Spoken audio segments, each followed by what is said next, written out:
जय श्री कृष्ण। राधे राधे।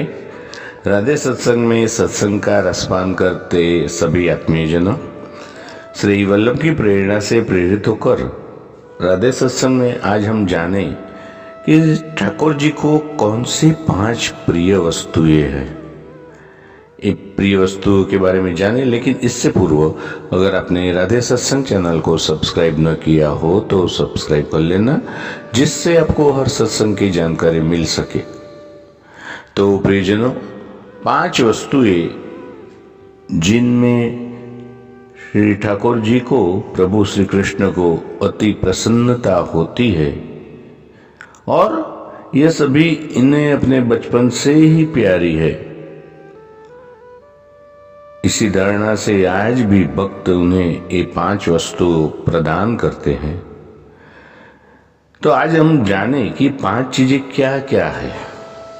प्रियजनों, ये 5 चीजें में आती है सबसे पहले तो बांसुरी, दूसरी गाय, तीसरा मोरपंख, चौथी वस्तु आती है कमल बीज की वैजंती माला और 5वां आखिरी लेकिन बहुत महत्व का माखन और मिश्री।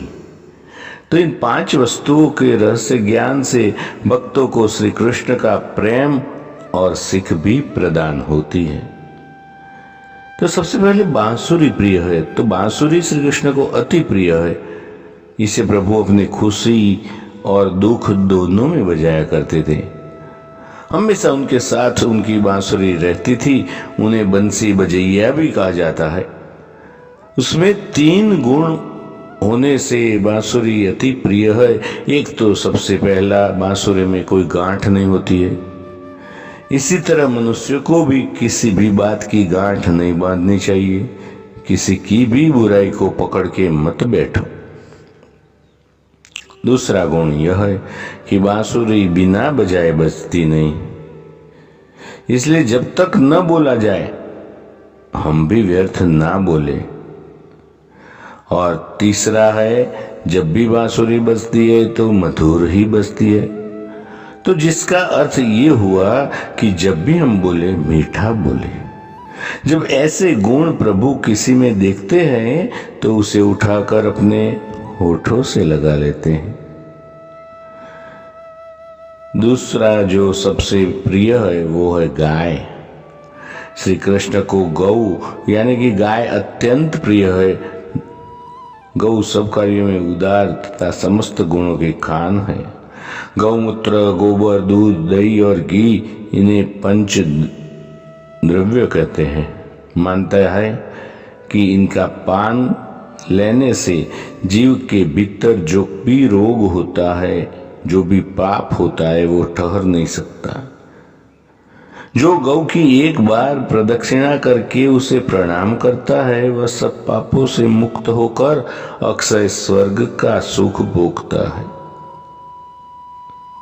तीसरा है मोरपंख। तो मोर ही एकमात्र प्राणी है जो ब्रह्मचर्य का पालन करता है। मोरनी मोर के आंख के आंसू को पीकर संतान को जन्म देती है। इसलिए इस सुंदर पक्षी के पंख श्री कृष्ण को अत्यंत प्रिय है और हमेशा उसे अपने शीश पर मोर मुकुट के रूप में सजा के रखते हैं। चौथा है कमल की वैजंती माला। कि कमल जिस तरह गंदगी में रहकर भी बहुत सुंदर और पवित्रता का प्रतीक है, इसकी खुशबू मन को मोह लेती है। यह हमें जीवन जीने का संदेश देती है कि आपके आसपास कितना भी अवगुणी लोग क्यों न हो,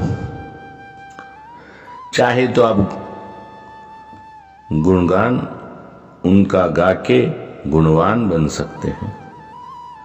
जो आपको अवगुण छू भी नहीं सकते। कमल से बनी वैजंती माला श्री कृष्ण जी के गले में शोभित होती है। कमल के बीजों से बनी वैजंती माला जो चमकदार होती है। बीज सख्त होने के कारण वो टूटती भी नहीं। और अंतिम है माखन मिश्री। माखन मुलायम और मिश्री मधुरता से भर दे। तो प्रियजनों, हमें भी अपना जीवन मुलायम और मधुरता से भर देना चाहिए। इसके साथ ही आज के सत्संग को श्री वल्लभ के चरणों में समर्पित करके अत्रेय विराम ले। फिर मिलेंगे राधे सत्संग में नए सत्संग के साथ। जय श्री कृष्ण। राधे राधे।